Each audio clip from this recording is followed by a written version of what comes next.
to mos bedo gi hinyruok. Ageno ni riyo maber jahera mar penj laktar ka wawacho ni ngima en mwandu matecheno ni en Ruth Otieno kendo en gamorna mar bedo kodi odiechieng' wapuonjore wang'iyo kaka wanyalo bedo kod ngima maber. Amor mokalo ni wendo na kendo daktari osechopo e studio kaka timego odiechieng' abomiye thuolo mondo mi onyiswa ni nyinge ng'a, en wuod kanye, en laktar molonye weche mage, kaito wadonje thor wach odiechieng' ma kawuono. Daktari, bang' ndalo mathoth machiegni penj laktar. Erokamano Ruth, nyinga Ken Otieno. An ja Homa Bay, Kochia in specific. An laktar man gi lony e thiedho tuoche motudore kod fuonde, leche, kod hinyruok ma biro ka kod kacha motudore kod fuon kod leche. Koro sani to antie Nairobi. Koro e yo machielo anyalo wacho ni an physiotherapist.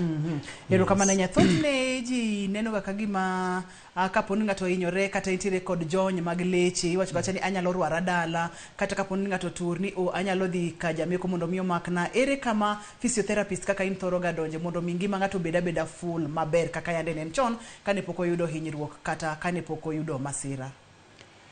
Physiotherapist kata physiotherapy en thieth ma seche moko chakore e seche nogono ma ng'ato nigi tabu ma chal nyalo bedo ni en gi hinyruok, kod seche moko nyalo biro bang'e. To e yorego mobiro ka ng'ato nigi hinyruok en ni ka problem no en acute. Wach ni ka ng'ato ne tugo, wach ni kaka jampira, kata ng'ato gore piny, nyalo bedo gi dislocation. Ko bedo gi dislocation kata will, physiotherapist nyalo bedo mar kanyo mar duoko ne fuonde mowil no. Ka en jampira ohinyore, iyudo ka physiotherapist ma tiyo kaka sports physiotherapist biro bedo kanyo timo ne thieth to dok e wang'e. To e seche mamoko be nitiere kiwango ma physiotherapist ok nyal donje e wuon nyaka toke. Wach ni ka koro ng'ato nigi tur, physiotherapist ok nyal donjo chako timo thieth ne ng'at motur e seche nogono. Onyalo timo ne mana basic support, first aid, kata koponi en serious case ma koro ohinyore ahinya tinyalo timne surgery, to bang'e no koro physiotherapy biro koko chako nene tok thieth mokwongo cha. But e thieth mitimo wacho kaka ruecho ang'o gini go, gina thieth wuon, mak mana ni yor mitimo gigodo gin yo kinyaluo, thietho ma kinyaluo. Koro thietho malong'o monego bed ni itimo ne ng'ato ka wawacho ni koro itimo ne ng'ato ruecho kata ng'ato thiedhore dala, en physiotherapist. Koro yo maber ma ng'ato nyalo timogo thieth wuon madala ka en gi hinyruok, onego bed ni oyudo puonj koa kuom physiotherapist mabiro miye skills ma gigo monego bed notimo. Nikech iyudo ka seche moko ng'enyne iyudo ka ng'ato owil, to kowil to idhi teri ka jarwecho kawo pi maliet chako wang'o godo, chako rwayo. To seche moko kong'eyo ni tang'o motimore, en wil, en tur, kose en gima nade. Koro e yo maber mar timo thieth madalago onego bed ni bedo guided kod physiotherapist. Yes. Mathoth ne jo physiotherapy kata physiotherapist onego bed ni tiyo kanyakla kod lakteche mamoko, ahinya kochopo kar hinyruok, mondo mi yud kaka iduoke wang'e, kaito physiotherapist ang' noduoke mondo mi ngimane ochak bedo kaka yande ne entiere kapok oyudo hinyruok kata kapok oyudo chandruok. Yes, mane mwaluongo ni rehabilitation. Koro tiende ni koponi ng'ato nobedo nigi hinyruok to gombo duoko tiyo kimancho timo cha. Koro thieth madhi nyime e seche mar duoke kuma ntie cha, waluongo ni rehabilitation gi dhok mawendo. Mano bende makilo etwa kodiechieng' makawuono Dr. Ken, en physiotherapy and rehabilitation. Yes. Tiende ni kaka mari, kaka in laktar molonye weche mag physiotherapy, kod duoko ng'ato mondo mi ngimane obed e yo makare. Magi wuotho kanyakla e yo mane? Physiotherapy kod rehabilitation en gimoro achiel. To mak mana ni itimo gi e yore mopogore opogore kod stage mopogore opogore. Iyudo ka ng'ato nigi hinyruok, gima okwongo timne mokwongo en timo ne physiotherapy. Wach ni for a case study ma ng'ato nigi problem mar arthritis. To arthritis ne ni osechopo e kiwango ma koro choke odhi okethore ma chongegi ok nyal ting'o dende kata be ok nyal tiyo maber. Koro e stage mokwongo, koponi thieth mar yath otamore kata rwecho manyalo bedo ni irweye godo otamore, koro inyalo dhi oneno orthopedic specialist mabro timone bero. Kotimone bero to timone moluong kata arthroscopy kata knee replacement. Koro kotimne knee replacement, changone mondo mi odog kuma nche entiere cha tudore kod thieth ma physiotherapy timo. Koro physiotherapist gima bro timo en ni koro osetimni surgery, chongi cha ber, ok onyalo tiyo kendo rem koro onge, to mondo mi chak tiyo kode maber nyaka itim physiotherapy. Koro gima wang'iyo ni to chongni kotimne surgery, leche ka be nigi teko, be ginyalo ting'o dendi, ratil mar dendi.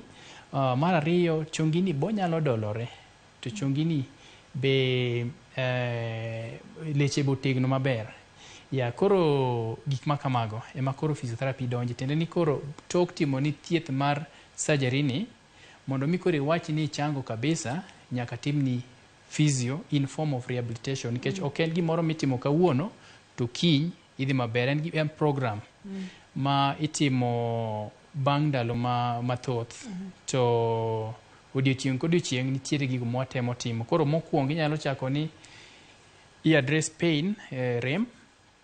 I-make sure ni oonge gi stiffness, ok ojiwore ahinya, kendo en gotegno. Koro bang'e no, mago kosetimore, koro ipuonjo jatuo ni wuotho. Koro kosebedo no wuotho, ka en ng'ama inche gwe mpira, to koro dok e gwe mpiche cha. Koro tiende niya, gima inche mone timo tijege makare cha, koro dok otimo. Koro manyiso ni obedo rehabilitated. Koro rehabilitation ni obedo e yo mopogore opogore. Sana sana tabu ma bedo chronic emwatimone rehabilitation. To seche moko iyudo ka ng'ato biro mana gi onding' maremo, moro onding' omuoch, mano inyalo duoko gi sechego ma odoge tijego immediately. Koro mano to ok wanyal wacho ni en rehabilitation. Mano en physiotherapy, nikech wa address the immediate problem, no? To ok en gimoro ma kawo thuolo mang'eny. Koro pogruok bedo ni physiotherapy nyalo kawo seche moko matin mondo mi gino mwadwaro thiedho wayud outcome ne maber. To rehabilitation iyudo ka kawga ndalo mang'eny. Kamano. Daktari, moro nyalo pimonwa, isemiyowa ranyisi, to moro nyalo pimonwa jomage ma thoro dwaro physiotherapy kata jomage ma thoro dwaro rehabilitation. Ipimonwa pogruok kendo ipimonwa pogruok maler mokalo. Ng'ano ma nyalo bedo kod physiotherapy tok dhi rehabilitation, to ng'ano ma samoro nyalo dwaro giduto te, physiotherapy kachiel kod rehabilitation. To bende wabedo ga kod cases ma ng'ato samoro dwaro rehabilitation to kodwar physiotherapy. Okay, wachak mar ariyo mar rehabilitation. Rehabilitation ni king'iye matut, itime gi ji mopogore opogore. Nikech del en achiel, to dakteche man gi lony kuom thiedho delni gidhuro. Koro e faculty mar physical medicine and rehabilitation, wan gi ji mopogore opogore mwatiyogo kanyakla mondo mi wa achieve the goal mar rehabilitation. Case study, stroke. Stroke en achiel kuom case ma involve physiotherapy kod rehabilitation. To i stroke onogo ni, ibro yudo ka physiotherapy ok bitime kende. Obro bedo incorporated gi jowa mamoko. Stroke nyalo biro kod lal mar wuoyo kata mar paro. Koro mano bro dwaro ng'ama luongo ni speech therapist. Tok ng'ato bedo gi stroke, seche moko timo gige mincho timo chon nyalo tame. Obo dwaro ng'ama iluongo ni occupational therapist. Ka inche en japuonj to kata en driver, koro nyaka iyud ng'ama puonje dok timo gima incho timo cha, kata modify activities mage mondo mi obed no nyalo tiyo gi fuonde makare mondo tim gima notimo cha. E yo machielo, ibiro yudo ka ja stroke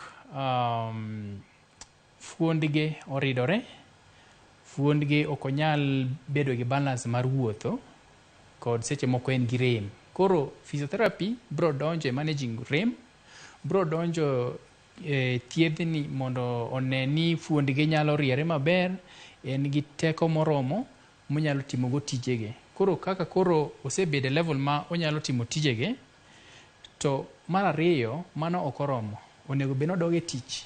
Koro ng'ama dhi puonje kaka ndiko, rwakruok, kaka onyalo chiemo, seche moko iyudo ka lweti marachamni ema inchi tiyo godo chiemo, in right handed, to ok inyal tiyo kode. Koro ng'ama dhi puonji tiyo kode en occupational therapist. Koro in this scenario, such a patient bro dwaro physiotherapy and rehabilitation. Koro jogo madwaro rehabilitation gin jogo ng'eny gi man gi neurological disorder. Koro neurological ni en cases mag madhi korka nerves. Nikech nerves ema control leche. Kapo ni adwaro dolo lweta ni kama, to nerve ok ti, tiende ni leche ga bedo makare, lakini dole biro bedo matek. Koro mano go yore moko mowacho ni nervous conditions. Koro when the nervous system are affected, wadwaro ma. Koro gima chalo kaka Parkinson nyalo dwaro rehabilitation. To seche moko within old age, iyudo ka nitiere conditions moko mabe nyalo donjo. Machalo kaka koro Parkinson mawacho no, o affect the body system.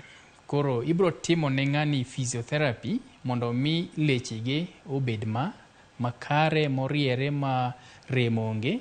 But on the same time, ibro make sure ni I prevent. Koro nitiere aspect of physiotherapy, onyalo bedo preventive, onyalo bedo also curative. Tiende ni ikonye kuom gino mosebedo kod geng'o gino manyalo biro. Koro physiotherapy nyalo donjo e yore mang'eny, but ahinya acute cases manyalo chalo kaka pains, machalo kaka stiffness, mago koro pure physiotherapy. Kod yom mag fuonde kata leche, physiotherapy donje. But koro ka koro wadwaro duoko ng'ani back to gima ncho timo, to watimo ne rehabilitation. Koro rehabilitation donjo ka sports, odonje orthopedic condition, jok motim negi surgery dwaro rehabilitation. Tiende ni tok surgery cha gidhi rehabilitation. So before rehabilitation, watimo negi pre-rehabilitation. Tiende ni wapuonjo gi gigo magibro timo tok kosetim negi thieth ma onego bed ni timo, machalo kaka koro surgery. And physiotherapy in such cases pod nyaka dhi nyime nikech rem, stiffness, weakness, mago nyaka physiotherapy dhi. Koro in a nutshell, giwuotho kanyakla. Mak mani koro nitiere kiwango mwa involve jo mamoko in the team. Yes. Delen achiel to lakteche ma tiyo e dendni gin lakteche mang'eny mopogore opogore. Wantiere kod physiotherapists kaka in, wantiere kod jo rehabilitation, koso une ma pod utimo rehabilitation. Wabo ka uyweyo, ka waduogo to wachako kanyo. Kiki dhi mabor, kiki sudi penj laktar kwa Kalera Mugi TV. Ngima en mwandu, mano Dr. Ken ma bende olony e weche mag physiotherapy kachiel kod rehabilitation.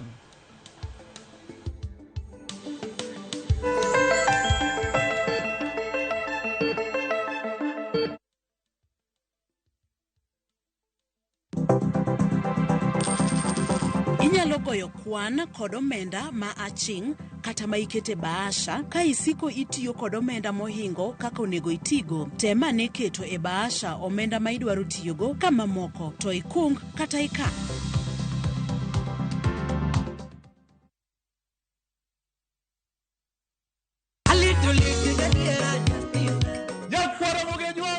Chiegni e show mamit maraktari ma iluongo ni Ramogi Night wakelo go Ticha Beach ka Ticha Beach seche machal kama. Ka in jahera mar luo benga kata ajawa, wakelo ni ngolo mobedo piny mayueyo mana mo. Lungani Kolo Kolo instrumental kaberni be inyalo lungani Boy Handsome Within and Without. Boy Handsome moment away aroji bed and breakfast sama pekni tilungani ngenja the entertainer. Kaka pile nyakona mogenyo wawacho ni kete manaka.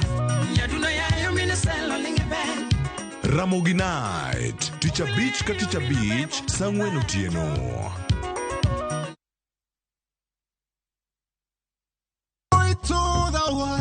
The Savior reigns. Let men and the souls, all fields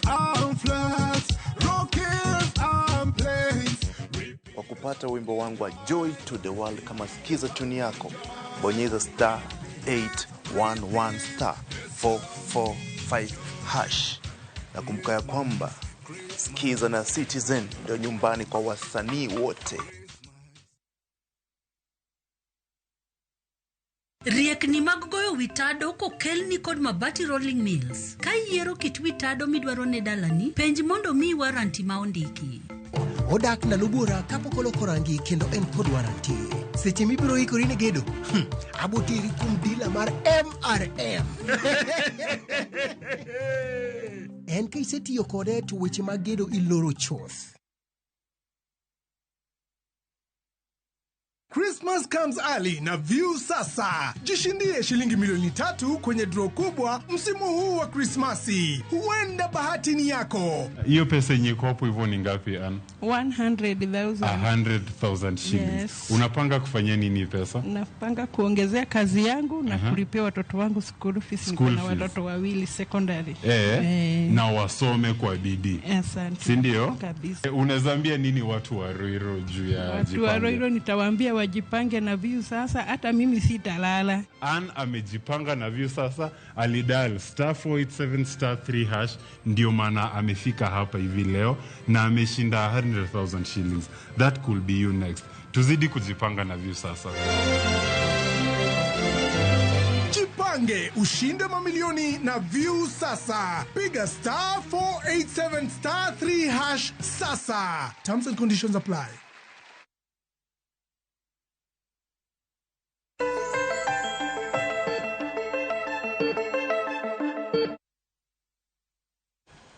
Machiegni kendo penj laktar kokalo Ramogi TV ngima en mwandu. Daktari, machiegni kendo wantiere kod pichni mopogore opogore ka ma ok ang'eyo ni diher mondo mi ipuonjwa godo kata mondo mi nyiswa godo ni ang'o madhi nyime ka pichni mantiere mwan godo kae magi nyiso kidienje mopogore opogore mag physiotherapy. Physiotherapy itime kidienje mopogore opogore. Inyalo yudo ka nitiere jowa moko mantiere sports, jowa moko nitiere mantiere hospital, jowa moko be nitiere industrial areas, jowa moko nitiere nursing homes. Koro king'iyo mokwongo cha mwawacho ni orthopedic physiotherapy. Koro orthopedic physiotherapy en physiotherapy ma wang'iyo ahinya thieth motudore kod fuonde kod choke.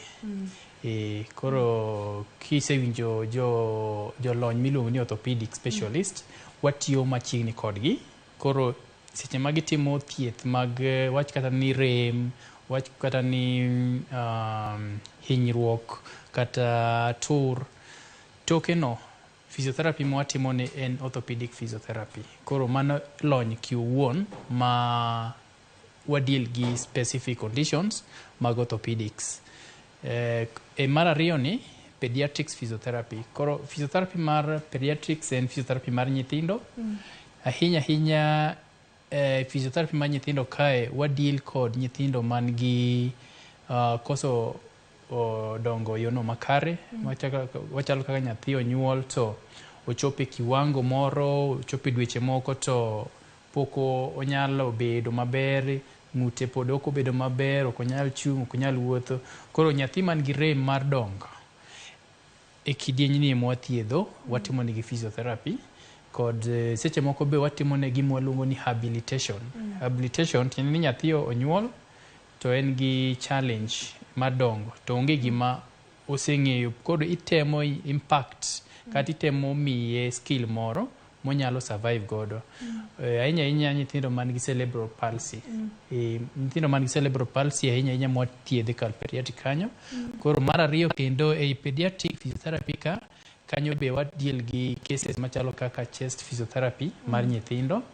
Ka nyathi nigi chest man gi tabu, ofuolo to seche moko kore pong', to watimo ne be physiotherapy e kanyo. Koro mano under pediatric physiotherapy. Neurological physiotherapy hapana damu ile matin. Magi koro cases moko ma dhi korka nerves. So wacho ni nerves gi ema control leche. Ka nerve ok ti, leche ok ti, tiende ni imbe ok nya dendi ok ti. Koro cases machalo kaka stroke, wayude waneno gi neurological physiotherapy department kae. Spinal cord injuries, tiende ni ng'ato noyudo accident to spine ne odhi ochot, koro lechege ok nyal tiyo, fuondege ok ti maber, waneno gi ka. Cases machalo kaka ntiere koro kaka Parkinson, ma ji osechopo age moro, to lwetege teta ok onyal mako gik moko maber, ok onyal wuotho e yono maber, mago kore neurological. Koro gin cases be mang'eny mwadil godo kae. Koro sport physiotherapy en outdoor physiotherapy. Koro inyalo time e pap kata inyalo time e clinic. Koro injuries mang'eny ji bedo godo, wathiedhe sport physiotherapy ka. Inyalo time kapok ng'ato odonje sports kata tok sports, but watemo ga encourage ni wa assess jotuo, not really jotuo, jo athletes kata jo sport, jo matimo sports go, watemo konyogi kapok gidonje tugo, nikech iyudo ka team onge gi physiotherapy, physiotherapist ma take care mar jotukgi, tibiro yudo ka hinyruok bedo mang'eny. Koro medical staff mar team physiotherapist it's important, nyaka bede iye kanyo o prevent kwa jima chilo daktari wadonga sports physiotherapy ka mulo kamoro kata ni inyalo kapok gidonje tugo kata tok hinyruok mag tugo kata diere mag tugo. Kapok gidonjo ka athoth ne utimang'o kata ang'o matimore kapodi? Kapok ng'ano donje tugo, gima watimo ni wa assess ni fitness mare chalo nade. Wang'iyo ni to lechege be en gi leche motegno mar timo sport modwa timo, nikech seche moko inyalo bedo subjected to timo sport to ne del ok oikore. Koro ka del ok oikore tidhi yudo hinyruok seche moko be. Wachni kaka jok ma prepare ne Olympics gi, gitimo ga practice kapok gidhi e tugo. Koro seche ma gitimo practice gi, wabedo ga kodgi machiegni. Inyalo yudo ka ntiere fuoni moro ma seche moko oridore, koro watemo riegi mondo gibed koro seche mitimo sport cha, koro obedo no nyalo tiyo maber. En a preparation of the same. Koro what make sure ni in fit seche mitimo sport cha okibed gi injury. Kechiro ka thoth jogo ma ok tim pre-sport physiotherapy yudo injury. Koro bedo gi injury titimo physiotherapy ok en gima nikare ahinya. The best should be itimo physiotherapy before. Kapok idonje. To ne jogo madhi e gym, samoro ng'ato dhi adhiya, iwacho ni inyalo ringe treadmill kata inyalo chikori kata inyalo ting'o gik ma pek. Jogi bende onego bedni neno ga physiotherapist kapok gichako koso ma ato kochuna ahinya.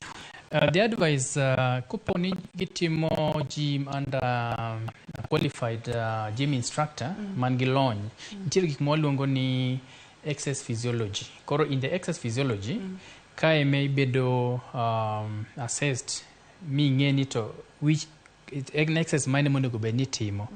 Koro inyalo chako timo exercises kata idhi e gym titimo gigo mo are beyond your level. Koro mohewi mok inyal timo. Koro kata e gym jok ma instructor ka gin gi lony minyalo advise godo ng'ato ni ma kik itim, nikech inyalo chako gi level mamalo to level mamalo no muscles ni pok oromo bedo that level. Kata yo machielo your heart rate, inyalo yudo ka ng'ato dhi ni timo treadmill oringo to kodok kanyo to collapse.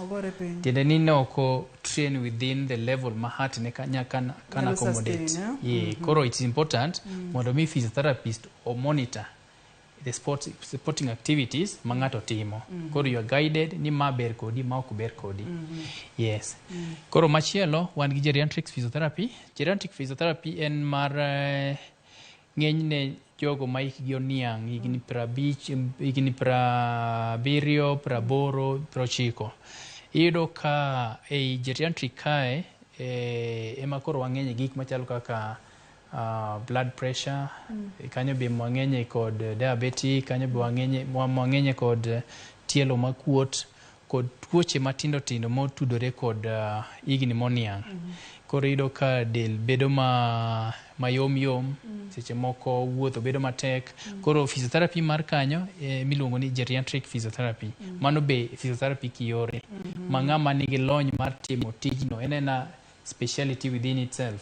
Ma ok ni ng'at achiel ni nyalo timo kar nyithindo kata understand ni ma agin joma pod tindo kaito iyudo ka samoro ani wacho ni timo ne gimoro miluongo ni habilitation ne tiende ni en gima nokia en gima pok nong'eyo kori puonje mondo mi obi oyud kaka onyalo dak e ndalo mabiro. Koro physiotherapy mang'eny gi kaka orthopedic, sports nyaka tim gi ji mopogore opogore.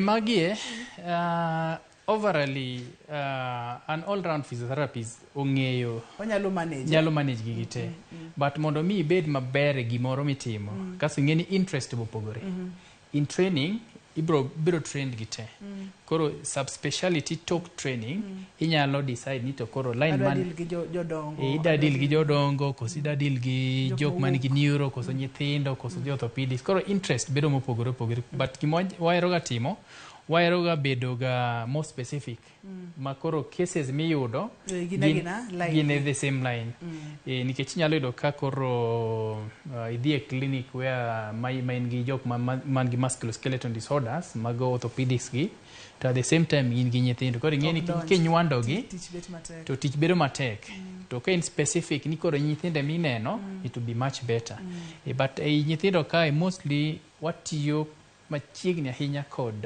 occupational therapist. Koro watimonegi it's a rehabilitation, although still it's a rehabilitation in a way. Koro watemo keto nyithindo kech ng'enyne kanyo gima timore ni ipuonjo nyathi timo gigo manyien mane pok ong'eyo.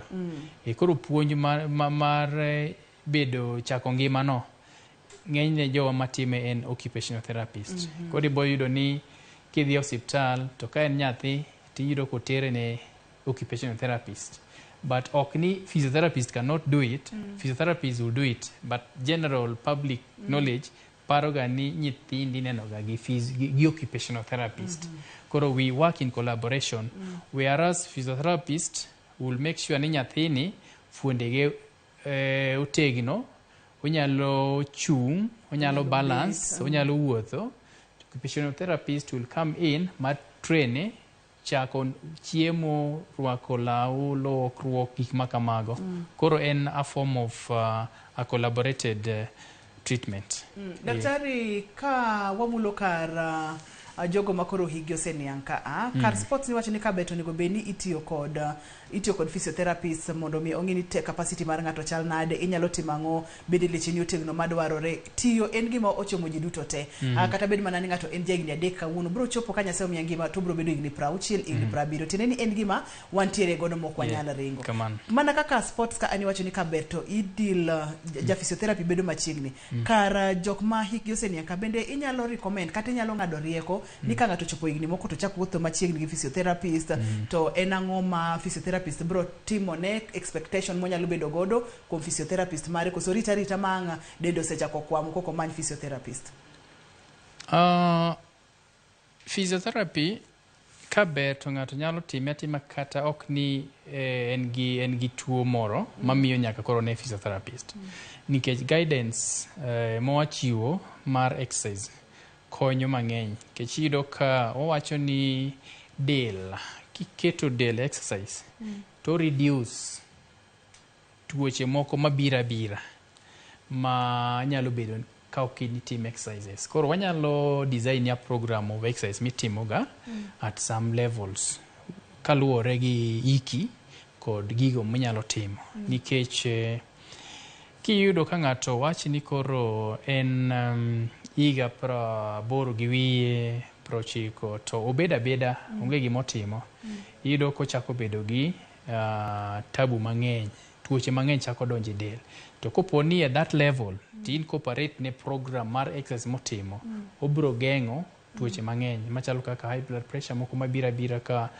ibedo nikech koro dendi obedo mang'eny kata blood sugar kitimo exercise to itemo balance mar ariyo fuond bedo mojiwore ibedo motegno teni nyalo kitegno koro gima watimo kae tiende ni ok wamedi ndalo ne ngima to wamedi ngima maber gi ndaloni tiende ni age kitegno tinyalo tiyo tijeni yes tinyalo loso gigeni koro we add value to the life koro still something can be done kar geriatrics ni tenani ngato ka beto nego bed ni neno physiotherapist guide gigo monyalo timo at that level. Wakau yeyo ka waduogo daktari to koro wabro mulo cardiovascular physiotherapy kaito wadoje kidienyi machielo mabende koro wabong'ia ne kacha gima oganda onego beni expect kowuok kuom kaka jolony e weche mag physiotherapy. Kapo nono nitiere kod penjo mora bende ka e kama koro dwani goe mbaka kod Dr. Ken kotudore kod weche mag physiotherapy kod rehabilitation. Tuo moro donjo otimne ng'ato bero idwani mondo midoge ngimani mapile en ang'o gini ma onego beni timo. Kik idhi mabor kik isudi kidienyi mar adek ni en kidienyi ni mar penj laktar.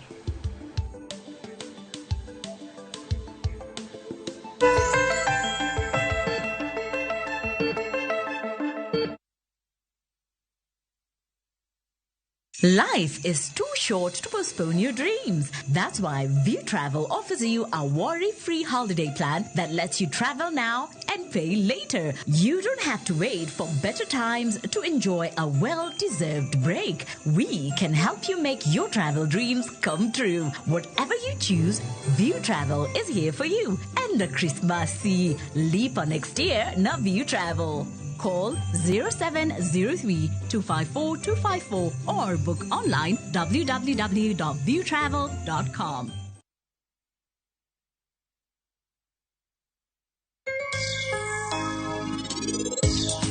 Title kose mi ng'ato en ranyisi makende ni malup ng'atni. Mama her brawinja malit. In kikicho mama her sindan.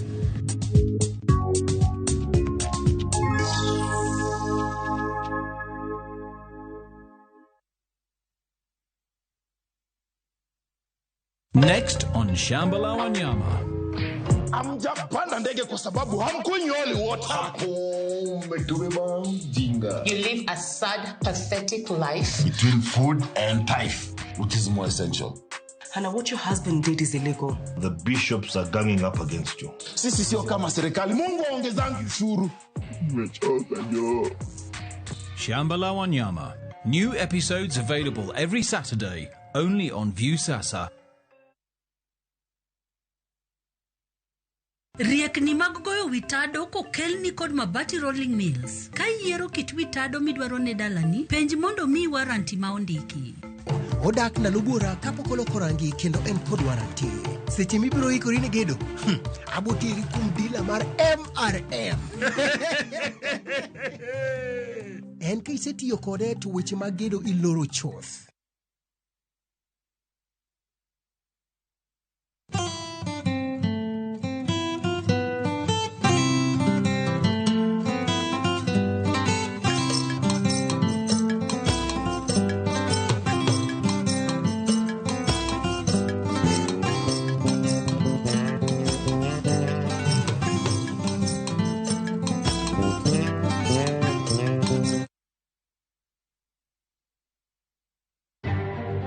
We all want to talk about it. It is good. You know, we go tell the people we are going to do this, we are going to do this. When hardly people mean it. I am telling you this time round, I am implementing it. Jatend piny Kenya William Ruto ramoni kata tek to nyaka chenro mar gero udi manengo gi yot timre. Dogolo chik mondo midwok siling milion 47 mayangore ni ne oyaki gi apisas machon mag od bura ma Homa Bay. Sasa tukatafuta watoto hatukupata.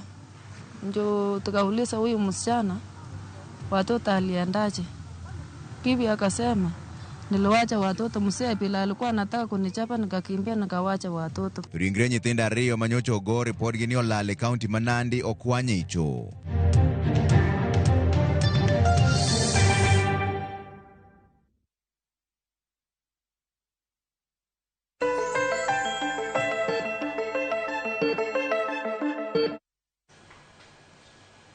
penj laktar kokalo Ramogi TV ngima en mwandu. Daktari wadwani wadonje kidieny mogik mabende en kidieny mar oganda wa. Kamora mora ma intiere kod penjo mora mora kotenre kod weche mag ruecho, physiotherapy, weche mag rehabilitation, tuo moro nodonjo, hinyruok moro nodonjo, kata bero moro notimni to onge kaka ngimani nyalo dhi nyime yo makare, ma en thuolo maber mokalo manyalo go mbaka kod Dr. Ken. Daktari kane pok wachopo e yweni wantiere kod kidieny mogik mar physiotherapy. Kata kamano, mori nyalo nyiso ni kidienje mage mag exercises ma inyalo timne ng'ato ma bende itimone rehabilitation nikech kaka ni pimonwa ok nyal timne ng'ata gimoro amora.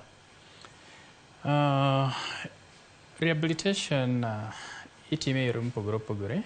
Exercise en achiel kuom gigo ma itiyo godo e thieth, especially kwa apply physiotherapy. Exercises ma ng'ato nyalo dwaro timo kobedo rehabilitated mokwongo wang'iyo ni to en exercise mane, ang'o mwadwa ni mondo wayudie gima watimoni. Koro exercise mopogore opogore timo. Mokwongo wan gi passive exercises. Passive exercises en exercise ma physiotherapist timo ne jatuo nikech iyudo ka wawach ni ng'ato obedo gi spinal cord injury, koro tiendege te obedo ni ok nyal tiyo. Koro exercise ma ubiro timone en passive. Koro passive ni konyo mondo mi dende kik bed gi ridruok. Kata bedo ni osechango kama ne otur godo onding'e cha ochango, to pod nyaka timne physiotherapy mondo mi ogeng' tiendege bedo gi ridruok, mondo mi tiendege gi kik mich kata gi bed wasted. Koro ka itimo passive exercise ikonyo remo ringo kendo ikonyo leche bedo ko e state moro ma ok gin wasted. Mar ariyo, kaluwore gi hinyruok ma ng'ato ni godo, ng'ato nyalo bedo ni en gi stroke to koro ochako bedo gi nafu matin, tiende ni oneno ka tiende nyalo ting'ore lakini ok nyal ting'ore ahinya. Koro mano watimo active assisted exercises. Mano itimo kod jatuo kod physiotherapist. Mano aina mar ariyo mar exercise ma ng'ato nyalo timo. Otimo kende to wakonye. Otimo. Daktari yena mondo miaka simbi Jared kiyena. Jared, hello, penj laktar. Hello, oimore. Oimore nyama chiegni. Goyo kamano kuom daktari ma puonjo puonj maber no. Asebedo gi problem mar ndi. Nochakore kane atiyo tije moko matek mag pur gi. Kasto bang'e achaka biro koro nasomo tich moro mar riembo kamae. Koro atiyo nabedo kasebedo katiyo to ndina noramaga kamano ben. Koro nadhi e hospital ni mondo pim kata ka ne an gi arthritis. Ne jogo wacho ni onge. Then koro inyisa nachak timo mas exercise moko matin. But aneno ka improve to pod awinjo ka pod at grade. I improve matin. Koro anyakwa daktari no onyang nyisa ane gima onego bed ni atimo. Then denda be nobedo mang'eny ahinya. Wuoro ka dende duoko piny tek lakini aneno ka sani to bet aseduoke moromo ok ahinya. An gimoro 120. So sani asedhi to 94. Koro akwayo daktari no nyisa ane na exercise monego bed ni anyalo medo timo mondo mi at least abedo maber. Intiere kon mane? Nairobi, Mlolongo. Intiere Nairobi? Erokamano nya. Daktari? Okay. Aparo ni penjo man kare kabisa. Mano physiotherapy. To be wanyalo wacho ni en rehabilitation nikech koro wadwa ni waduoke mondo mi obed maonge rem no. Bed no nyalo timo tijege e yono makare. Exercise mopogore opogore nyalo timo. Koro kaluwore gi kaka osebedo gi lokruok matin to pod ok obedo maber ahinya. Anyalo dwaro ng'eyo the state of spine nikech ing'e ni exercise luwore gi gima kelo rem no. Ikelo yena ka usimbo Otieno kata ibiriw gi kapok awite. Otieno, hello, penj laktar. Hello. Hello, Ruth. Machiegni penj laktar. Mano yombe Lesuka. Apenjo kama. Dhi nyime. Kaluwore kaka awinjo ka daktari lero gigo kanyo to an be gino osebedo kaka chandaga but ok ang'eyo ang'o momiyo ni samoro an gi del malit kabisa. Semo ayudo jarwet ma orwaya to daka matina ka denda bera kendo daka sanyo mana ka liti to ta kudugo mar del mo jonja koro mano onge te nango pina la tani mano to koro tiende nanga ti kodi at mane ko sa atigi girweto design mane dendi jonya te ka to koserwa iti winja maber de dada jante lakini semo serwa no to awinjo maber daka matinde mo ja kudugo koro kageni mano to onge te nango okay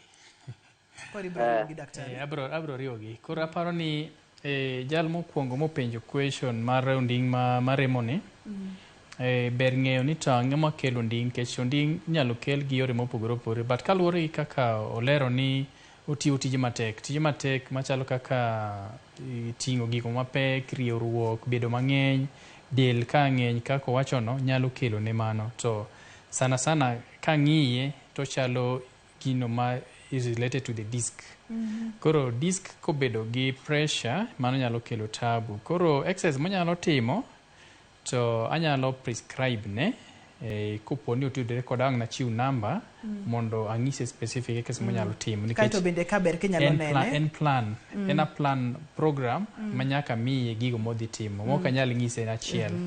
But achiel kuom exercise manyalo timo kopo ni ncho miye program in stretching exercises and then gintie gimoluongo ni core stabilization tiende ni balancing muscles mag onding leche mag onding nikech ng'eni ka dendi ng'eny to seche moko balance mar muscles bedo maonge koro onding bedo mojony koro kopo ni lechege ondinge mowinjo lakini ok dhi e tiende then wa rule out disc involvement but wanyalo tudore kode tok station kae mondo miye further advice. Nikech ka ber bende kinene inyalo mulo ndingeno mondo mi okonye. Wantiere kod watna ma dende jonya te to koserwai to winjo ko ber. Chandruoge nyalo bedo ang'o? Del majony nyalo bedo ni maybe fatigue kata nyalo bedo gi gino mwaluongo ni fibromyalgia. Make kar fibro akaw simu. Okay. Hello, penj laktar? Hello. Machiegni penj laktar? Yes, ma Daniel. Machiegni Daniel? Ruto asebedo gi shida moro joints sana guok maber. Goki? Koro en ni ka wichore dichiel to en gima fuonyore maber ka ni gugo. Then tienda joint mar tienda bong tienda otama rwako wuoche ka rwako wuoche wach na kier matin to awinjo ka gima dano ng'ikre to kuot. Hello? Wawinji dhi nyime wawinji. Koro kang'e ni daktari nyalo konya nayo kata ng'ama nyalo timo manyalo konyo na giweche ariyogo sama lweta ma left ni joint ne ng'ut but but yuta gi malo ka. Ije higni adi Dan? I'm 33 years old. Intiere kon mane Dan? Ana kabondo kamoro ni kadongo kon eringa. Erokamano ahinya daktari. Aparo ni na chiwo duoko ne ng'at ne jal mano penjo about del majony. Del majony nyaka ben tiere gima kele